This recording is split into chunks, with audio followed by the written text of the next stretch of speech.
There's a divide between our young people in this city. Young people think young adults don't understand them. Young adults think we understand youth, and they're saying we don't understand them. What I'm trying to tell you is there is a problem. Because we seem to be in this city, we seem to be going through the same problems all the time.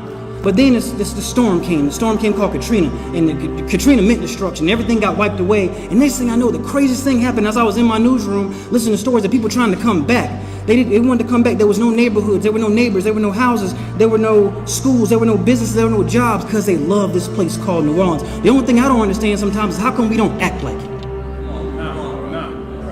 See, I want to tell you all something, because there's some confusion going on. See, everyone talks about this old African proverb all the time. It takes an entire village to raise a child. But that also means I'm a professional question asker. And I got one question. What happens if the village is messed up?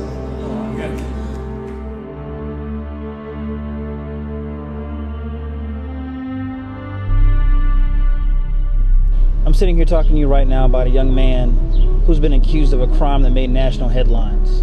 My personal feelings, I feel like I failed a little bit. We're talking about a young man who was told at the age of 12 there was a 0% chance of him being adopted.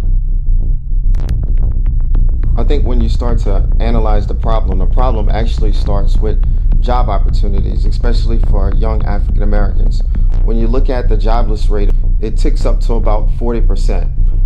When you looked at the Great Depression in the 1920s and 30s, jobless rate was about 19-20%, so it's almost double. And I think the problem starts with there with opportunities. And because the lack of opportunities, people turn to, unfortunately, a life of crime. New Orleans has a crime problem because of multi-generational oppression of black people and minorities. Once you have that type of oppression for 5 and 6 generations, you've never really allowed a group of people to reach their full potential. It rivals in terms of ferocity and randomness. It rivals what was happening in the late 80s and early 90s and early 2000s. It's similar. Now, there are a couple of contributing factors: the amount of heroin and fentanyl and cheap dope that's on the street, the amount of guns that are able to get into this town, and the fact that we still haven't dealt with the root causes, and we're still using a law enforcement tough on crime mentality and not a prevention and intervention mentality. When I first found out that he was accused of this heinous crime, I sent his mugshot over to a young man that was basically his roommate in foster care, and he was coming home late at night and was telling me, saying, "Hey, Mr. Francis, I'm going to go out and find him, but I got to go look in the park, because at the time of this incident occurred, I know this young man was homeless and hungry." For too many decades, New Orleans has wanted to fight crime one way with one system. So there's never been a sustainable effort to get to the root causes of what's caused so much crime in such a small city. We need to give all these kids opportunities, even after the time when they get out of jail. Give them opportunities, because if we don't give them opportunities to make a living, then negatively they're going to have a negative impact on the community. You could take a kid that's born on St. Charles Avenue, and he may not be the sharpest tack on the board, but if you expose him to the best schools in the world and give him the supportive nature that he needs in a family unit, then he's going to do well. So when you talk about crime comes out of desperation. If you have no opportunity and you have no support, then you have desperation, and that's what the crime problem is in New Orleans. I thank God for those victims who unfortunately suffered a lot of pain that night.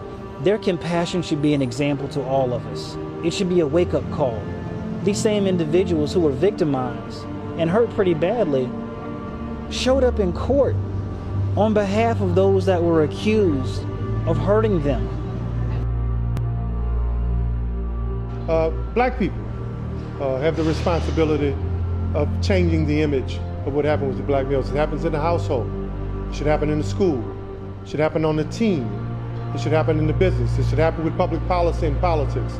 And then the second part of that is advertisers have to accept the fact that we can be viewed as positive when they make money and when they capitalize off us.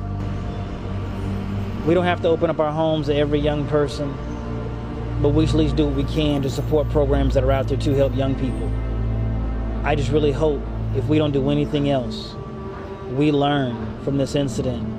We learn from the victims, and we learn about the story of the young men who were accused. If we don't, like the title says, it's going to be a fire next time.